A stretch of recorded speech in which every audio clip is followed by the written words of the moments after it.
going to be difficult. Not to mention the features, but we're not going to get into that. Here we go. Of course, I'm still on the dashboard, so things are going to be a little bit more difficult for me. But Magyars for Tato, a great civ for this map. And Ethiopians now for Melkor. But if you look at this map, I actually think Tato played a similar map versus, I kind of forget, but it was in Call to Arms. And, you know, you got to be aggressive because it's so open. Forward gold's there for Tato. Has the stone there. Stone in the back, but there's just holes everywhere between these trees. And Magyars, just a very strong choice considering they get the free eco upgrades with the attack on the scouts.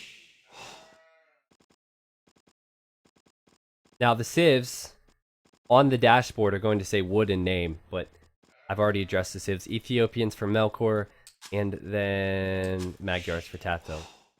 But it's going to be a pretty open map. In the middle, you got this water here. I don't think we're going to see much of that used, but the interesting thing with this map is that you can run forward and build a mill here. So you build a mill, you can collect the shorefish and the deer, which would be really nice. Mongols would be a great civ for this, but of course you're not going to be able to collect all the deer safely. That's always the risk you take. But I do like this map. It's very open, so because of that, I'm more interested as to what Melkor is going to do. I think Tato, though he's been somewhat against the metagame throughout these games thus far, I think he's going to be going scouts because it just makes no sense not to. Meanwhile, Melkor, I'm not sure. I mean, he could drush into man-at-arms. He could go archers. Zeus, the god of, what is it, steel? I can't quite tell on my other monitor. Thanks for the follow, man. I try and address the follows when I can, but it's kind of difficult. But yeah, Magyars are a very strong civilization. Also, notably, if you do run out of gold in the late game, you can get the Magyar Hussars to cost no gold, which is always nice. But that can be easily countered, I think, by the Ethiopians. And if I'm being honest, I don't think I expect a long game here because it's so open. You guys are like, Tato's going to Trush anyway. We had like 3 or 4 people say that. So it wouldn't be surprising. I've been talking about like the weird decisions Tato's been making. I think especially in game 1, if you look back, I was very much against what Tato was doing because he's building the towers. Like it was away from any precious resources of Melkor and just next to some ranges. And then of course it worked out, and now I'm like, oh boy, that this Trush thing is very good, and Tato knows how to do it. But still, I think the scouts would be a good option. But Tato's Tato.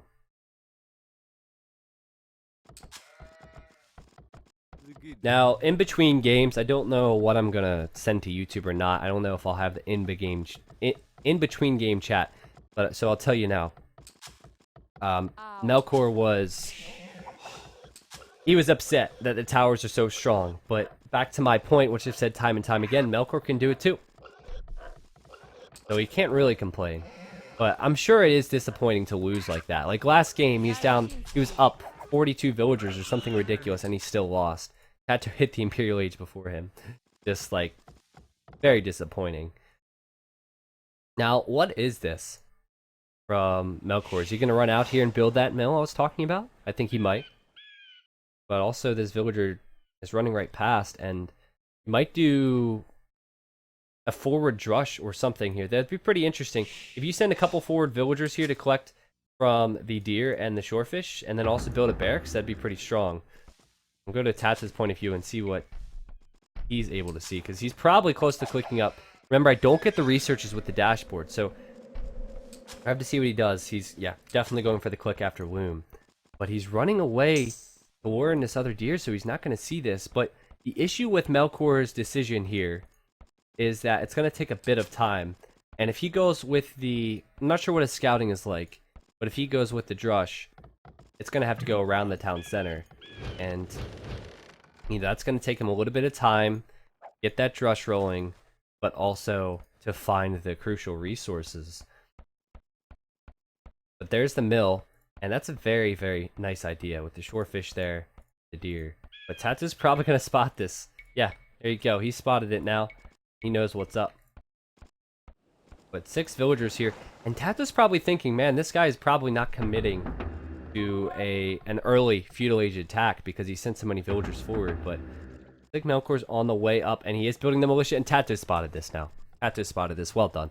Because now he knows what's going on. He's going to have probably a response with some walls, or he'll be up early enough to maybe go into his own man-at-arms or scouts well ahead of time. Looks like currently he's not going for the man-at-arms. There's the walls. He's probably going to go with scouts. So, you know, the trush might be on for later in the game, but I think now he's going to be going for scouts. And the scouts are going to be able to deal with the attack quite easily, I think. But no, he's going with it. He's going, yeah, there we go. Stable and the blacksmith. Very interesting, actually. You normally don't see that. But he might be trying to get more upgrades on these scouts, which is quite strong for him. But here we go. Militia coming in from Melkor. It's pretty late, but you know, he gets the extra resources, he can get the upgrades. Might be able to cause some problems. Also, he has the deer in the middle. That's going to provide a huge food boost for him, as he's now getting man-at-arms. But Tato is secure. I'm not actually sure if these, you know, they can't be cut, but it's full walled towards his town center now, and that's exactly what you need to do against man-at-arms. He's sending villagers out. Beyond early stone, no. I mean, with Tato, you just gotta pay attention to the stone, because sending 4 villagers is normally an indication he's gonna build more towers. Now, when we see the scouts from Tato, you're gonna see the upgrades. 3+3 and also the defense upgrade now. Oh, that's gonna be really, really good for him. I mean, these scouts that they mass, they can deal with the man-at-arms. But I don't think he's interested in that. He actually is sending the scouts and the villagers out to the middle. Most likely just gonna try and collect some food himself. I mean, that's a huge opportunity for him. And there you go. There's the first tower. And we really need a tower counter. Like, someone in the chat should be just counting how many towers Tato builds, because it's ridiculous. He's gonna kill a villager there. The risk that Melkor took to go out to the middle is really showing, because he's got to fight this now. And oh, that spear is gonna go down so fast. Look at Tato's micro as well. Barely receiving a hit, but the spears are gonna go down so fast because of the upgrades Tato has. That means the villagers will go down as well. Not good. I wonder if Tato's going to mill there in the middle and collect all those deer, and that's why he has the tower. But villagers from Melkor are kind of running the wrong way, trying to lure Tato towards the spears, but with the micro Tato has, I still think he's going to kill the spear and be able to send out more scouts. Exactly what he's doing, but Tato now realizing the man-at-arms are on his wood line now, and the scouts here, 4 man-at-arms, that's going to be difficult for him to deal with, especially considering he's lost a lot of his scouts. And he's going to run away. He knows how quickly things can turn around with the man-at-arms. We saw it in Game 7 of Tato and the Max. That was a messy game. That was in the T90 series. But this is bad for Tato. He's had to run away to this wood line now. Looks like the damage he was dealing out to Melkor here in the middle has stopped. And meanwhile, Melkor... I'm trying to pay attention to what he's doing. Somewhat difficult without the dashboard. We really do rely on that as casters. But it looks like he's just full walled. Well, he's yet to wall this off, which is peculiar, but he's pretty much full walled here. Man-at-arms have actually ran out away from the town center, which is a really stupid move. I'm not sure why he did that. He's chasing 1 villager, and Tato's just gonna run that villain into the corner. Tato knows what's up. He sees the walls. He knows he can't get in. And both players collecting from the deer here in the middle. Tato's resources looking okay. I just don't understand why Melkor would chase that villager wherever she died. Here you go. I don't understand why he would abandon this area with his man-at-arms. I mean, that's a gift to Tato, really. Tato did have to go to this wood line. He was kind of scared of that attack. But meanwhile, the Vil count, Melkor is 2 in the lead, and I think his economy's well ahead. If he goes with the market, he can use the gold and buy his way up as well. Going with archery range now. Of course, Ethiopians, they do have the faster firing archers, so they could be pretty strong. Especially against Magyars. I think that, like, you're putting Magyars into an interesting position once you mass a lot of crossbows. Magyar's probably going to go for knights, considering the upgrades. That's just running out now. He's going to wall this up. I don't think that's really worrying Melkor at all. He's building some walls here with his villagers. Gonna try and keep these scouts away. And he's now sending villagers forward. The man-at-arms are coming back. And Tato's going to have to run away here. Maybe he'll try and quick wall this, but this is very interesting. I don't think he's going to be able to do that. The villager's running a long way around. And I think both players, it's kind of obvious both players are just trying to get to the castle age now. Tato, though, has to deal with this barracks on the front and the pressure on the front. Oh, man. Melkor's got to be like, oh, those freaking towers, man. I hate these things. He runs into a tower there, and it is interesting from Tato that he did build the mills here on the deer, but it is understandable because there's so many deer patches. I mean, Tato's economy's not looking too bad now, guys. He's probably going to click up around the same time. He has that one stable, of course, the night upgrades, which are good. It's not going to be easy for him to full wall this whole map, but he's going to just wall that area off, which I think is a good idea. And he's going to try and get in here. I think Melkor will be able to push that away. And Melkor's still trying to cause problems here with his man-at-arms, and actually 2 villagers, which is kind of interesting that they're still fighting. Tato's on his way up. Melkor is still not on his way up. Wow, that's pretty surprising. But he just doesn't have the food. He has a lot of gold, so he can continue to create archers. But maybe he'll go try and garrison these and go up now. But yeah, I thought Melkor would be well in the lead with the economy. He's 4 vills ahead. There you go, he's finally clicked up. But hopefully that little bit of time won't hurt him. Not to mention these 2 vills that have been idled for quite a lot of time. Remember, Tato does have, well, 7 vills. Yeah, 7 vills on the deer there, so that's a good food boost for him. Now, how many archers are we looking at from Melkor? Currently, he's at 14 military. I think Tato is going to be going for knights. He's just got completed bloodlines, and he has another stable up now. But Tato's going to have the lead with the click, and he's going to get some good scouting in if he chooses to run in. I don't know if that's the best decision. Probably going to run away. Wants to keep these guys alive to scout a little bit, of course. Or not. Or not. But as you can see, look how strong these scouts are versus the archers. There's only 4 of them there, but I mean, they received a large amount of volleys.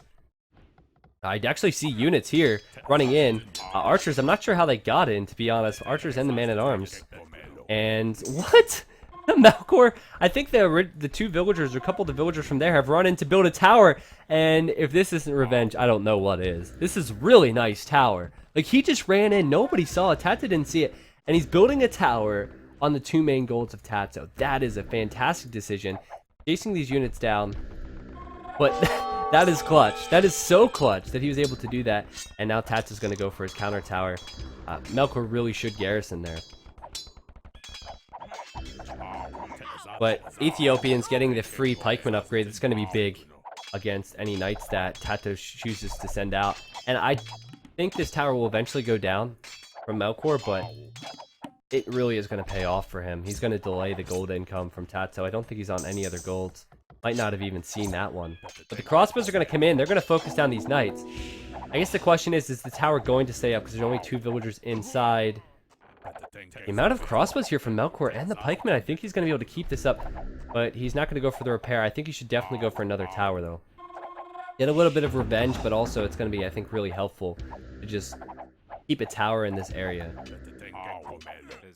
He's just going to quickly batter down this palisade wall to allow his pikemen to come out. And Tato, he's really up against it now because, you know, his play was to go into knights, but he ran out of gold. Might be looking for some other gold somewhere, but I just heard a market, so he's probably going to sell some of his resources. There's another tower from Melkor, and that one's not going to be in range of Tato's tower. And oh, this is still open too. If Melkor were to run in, that could be a game-ending blow. I don't think there's any villagers there to actually wall that off, and I don't know if Melkor knows.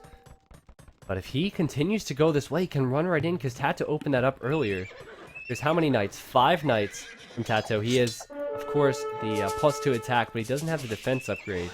And this is interesting. The pikemen are there as well, so, you know, with that tower up, he still has no gold here because of the crossbows. That woodline's exposed.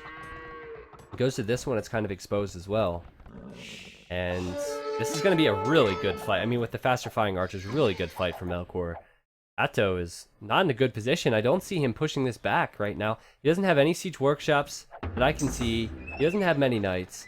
You saw how that went with the Knights. He just got the last defense upgrade for the Knights, so he's fully upgraded Knights, but not pretty. Not pretty whatsoever. Melkor's doing a fantastic amount of damage, and of course it's with the tower. I mean, what sweet revenge. Getting the guard tower now on Tato after being so salty after the last game, which again is understandable.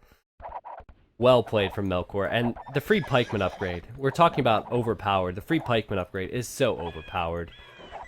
Gonna really help out in this situation because, you know, getting the additional pikeman out with the crossbow is gonna be really, really nice, of course. But I'm happy for Melkor. I'm happy for the series. I'm happy that he's going with his own towers just to show Tato what it's like. And Tato's called the GG. Tato doesn't even want to try with this. I mean, he doesn't have the gold, of course, so it's not really quitting, but 28-minute win from Melkor. What a game. What a game, and well played. Well played. And now we're going to go to the 6th game. Melkor is continuing to stay alive. I believe back at home. Yeah, he's doing a great job back at home with his economy. The comeback is on. Like Dave says, it is on. We're going to take a look at the achievements here. I don't think it matters too much. Melkor with more kills. It's, for the most part, in short games about the strategies and the micro and all of that. But a lot more gold collected from Melkor for sure. Let's take a look. Oh, that's disappointing. Man, see, I understand it because people have lives to live. But I think that's it for today. Because they can't finish the games. Melkor has to go.